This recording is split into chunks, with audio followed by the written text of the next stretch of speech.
Did you know that the most popular coffee shop in the world has a secret? For over 20 years, they have been hiding it from their customers. Before we reveal what it is, let's take a look at how Starbucks became so successful. It all started in the early 1970s when three friends, Jerry Baldwin, Zev Siegel, and Gordon Boker, wanted to open up a coffee shop in Seattle. They named it Starbucks after the famous German astronomer Galileo Galilei, who was born in Pisa, but everyone knows him as the guy who discovered the Big Dipper, also known as the constellation Ursa Major. The friends decided to use a logo of a twin-tailed mermaid holding two coffee beans in each hand, and to this day, it remains one of the most recognizable brand symbols. They opened their first store in 1971 on Pike's Place Market in Seattle, Washington. It was an instant success, so they decided to expand to other parts of the country. But they had no idea that soon they would face some serious competition. In the early 80s, a new player entered the market. Howard Schultz was looking for a way to bring Italian espresso to America. He traveled to Milan and trained with the best baristas before opening his own shop called Il Giornale in 1987. 3 years later, he visited Starbucks and was impressed by their quality and potential. So he bought the company and merged it with his own. This made Starbucks the largest coffeehouse chain in the United States. During this time, people were obsessed with lattes and cappuccinos. So Starbucks began experimenting with these drinks. They introduced the Frappuccino in 1993. It was a mix of coffee, milk, and alcohol that could be blended or shaken. Initially, it was only available in certain locations. However, due to its popularity, Starbucks decided to include it on the menu nationwide. This move turned out to be a brilliant business strategy because since then, every new Starbucks drink has become a bestseller. People went crazy over their wide variety of different Frappuccinos. It seemed like they couldn't go wrong by ordering any of them. But it looks like not everyone had such good experiences. A few years ago, I heard a story about a girl who ordered a Frappuccino. When she got home, she noticed something strange. Every time she took a sip, her teeth would hit something hard. So she looked inside and saw that there was a big chunk of ice in her drink. She tried sucking it up, but it just kept falling back down. She was desperate. So she called her friend and asked him to come over and help her. Together, they tried everything, but nothing worked. Finally, her friend had an idea. He grabbed a spoon and reached into the cup to try and grab the ice cube. But as he did, the entire cup fell over and spilled all over the floor. At that moment, they both burst out laughing. It was the funniest thing that had ever happened to them. Anyway, since then, Starbucks has continued to grow rapidly.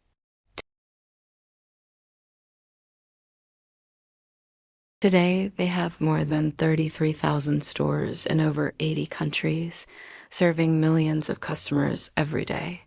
With all that money, they could buy a private island and still have enough left over to build a roller coaster on it. And yet, despite their success, some people claim that working at Starbucks is a nightmare. Why is that? We will tell you right after the recap. Have you ever seen someone trying to order at a drive-thru window?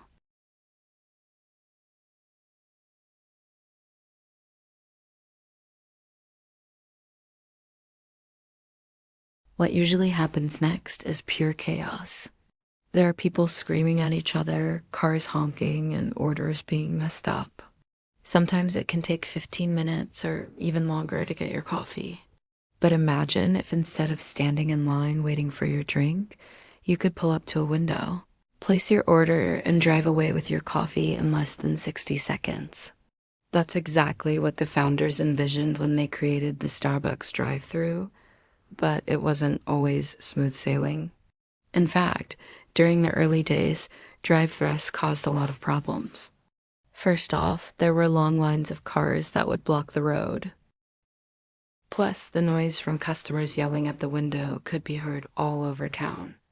And when the police tried to shut it down, Starbucks decided to take matters into their own hands. They built another window where customers could pick up their orders without having to get out of their car. But that didn't solve the problem. The traffic was still terrible. So they came up with a new plan. This time, instead of building another window, they decided to make two separate lanes. One for customers who wanted to order and another one for those who wanted to pick up their items. This helped reduce congestion and allowed cars to flow more easily through the drive-thru. However, it wasn't enough. As time went on, they realized that something else needed to change. So they brought in consultants to study how people were using their drive-thrus. After analyzing all the data, they found out that customers weren't ordering coffee. Instead, they were buying food items like muffins and croissants. So Starbucks decided to change things up again.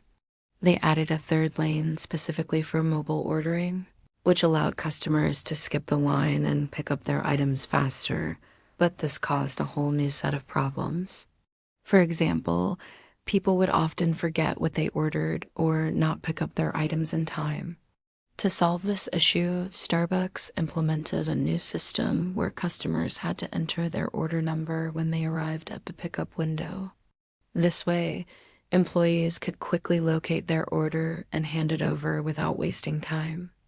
Additionally, they started offering rewards for mobile orders so that customers would be more likely to use it.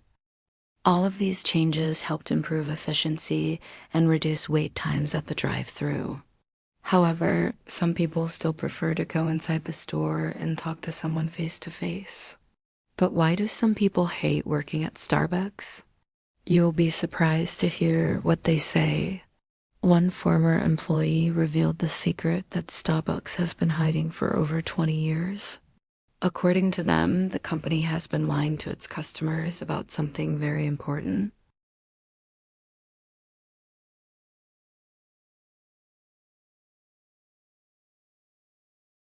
What is it?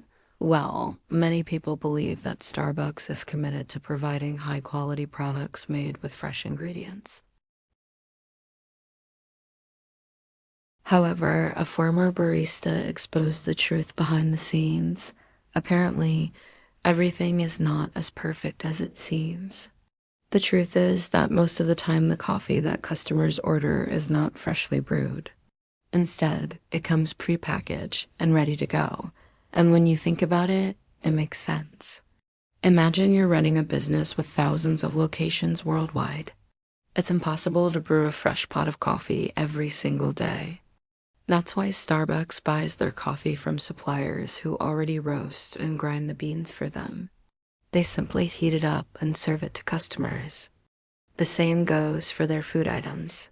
Many of them are shipped frozen from factories and reheated before being served. Of course, this is not true for everything on the menu. For example, the company does make their frappuccinos from scratch. But when it comes to drinks like lattes or macchiatos, it's a different story. Even though Starbucks claims to use real milk in their beverages, the truth is that most of the time they use powdered creamer instead. This allows them to keep costs low while still providing a similar taste and consistency across all locations. So while some aspects of Starbucks' business may not be as artisanal as customers might expect, they've managed to create a consistent experience that people around the world can enjoy. Another secret that Starbucks has been hiding from their customers is the real reason why they offer free Wi-Fi. On the surface, it seems like a convenient service for customers to stay connected while enjoying their coffee. However, a former manager revealed that there is more to it than meets the eye. Apparently, Starbucks uses customer activity on their Wi-Fi network to collect valuable data and improve their business operations. By monitoring how people use their Wi-Fi, Starbucks can gain insights into customer behavior and preferences. This allows them to tailor their offerings and marketing campaigns to better suit the needs of their target audience. Additionally, Starbucks uses Wi-Fi data to optimize store operations. By analyzing customer traffic patterns and usage data, They can determine which stores are underperforming and take corrective action. This helps them ensure that every location is providing a positive customer experience and contributing to the overall success of the business. Moreover, Starbucks leverages Wi-Fi data to enhance product development. By understanding what customers are ordering and consuming, they can identify popular items and trends and use this information to develop new products that meet customer demand. This allows them to stay ahead of the curve and offer customers the latest and greatest in the coffee industry.